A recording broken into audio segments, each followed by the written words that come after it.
One of the biggest problems with meal prep is the meals can be monotonous. Today we're going to mix it up with an easy peasy one-pan meal that's about to become your new favorite. Let's dive into our meal, a combination of chicken, veggies, and potatoes, colorful and delicious. Pretty on a plate. First things first, let's zest and juice a lemon to capture that bright, citrusy spark to give our dish a fresh and lemony feel. There's something about a lemon that really brightens a dish. These are super juicy. They're homegrown. Thanks, Beth. We've got our freshly minced garlic, which will give our meal that irresistible smell and flavor. And our spice list: salt, pepper, basil, oregano, onion powder, garlic powder, smoked paprika, cumin, and thyme. Hey, I told you it was a list. We're going for that flavor party here. Stir it and set it aside. This sauce has big flavor, but that's what you want.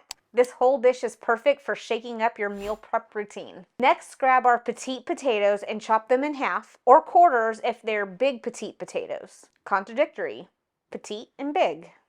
Almost like a tongue twister. Big petite potatoes. Now give them a good toss in our lemony, garlicky magic. Make sure they are evenly coated. As you can see, you don't need a lot of the sauce to coat them thoroughly. Let's put the potatoes on a tray and pop those in the oven at 400 degrees. As they need a little bit more time to become tender, so we're baking those off first. Meanwhile, let's get the rest of the party started with our chicken thighs. Sure, you can use another cut of chicken, but chicken thighs come out so juicy and tender every time, they're definitely worth it. It's the white-ish meat or dark-ish meat. So, just like you would do for a turkey, peel back the skin and sneak some of our flavor-packed marinade underneath. I don't know about you, but that looks super nice and marinated. We are all about full flavor in this kitchen. Hopefully you saw my other meal prep idea from last week. It's a Chipotle-inspired fajita bowl. This one is just as exciting of an option that's just as good reheated. And here's a thought, make it a fun couples cook-off. Who's the culinary genius in your house? Me. Wham, Pam, thank you, ma'am. As for the last ingredient, I have a big 24-ounce bag of Brussels sprouts here. We're gonna cut the stems off, cut them in half, and throw them in a bowl. Because they are like little cabbage with the outside leaves, when you cut that stem off, you'll lose some of those top leaves. If you have chickens, you'll love this part. You get a meal, and they do too. No waste here. Now let's season them. Salt, pepper, garlic powder, onion powder, and some oil.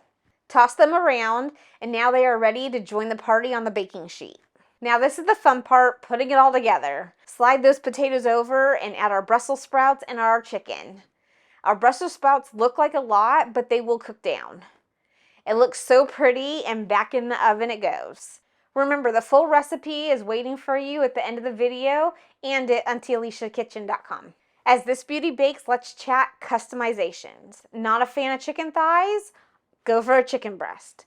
And if Brussels sprouts aren't your thing, swap in broccoli. Speaking of broccoli, just wait till you see next week's recipe. This is also an amazing meal you can make for someone else. You can get these meal prep bowls on Amazon and pack up a few for neighbors who may be a widow or a new mom. I know ingredient prices are always all over the place, and it depends on when you buy and where you buy, but when I did the math here, this was about $2 per meal made. That's amazing. Can't buy a school lunch for that. Can't even get a coffee for that.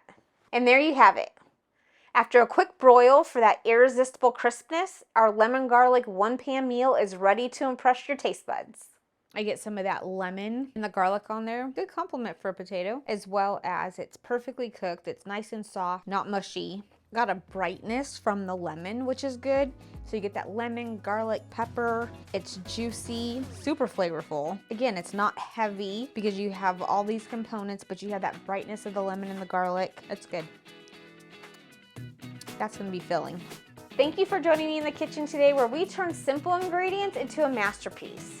Be sure to subscribe for more delicious recipes. Until next time, happy cooking.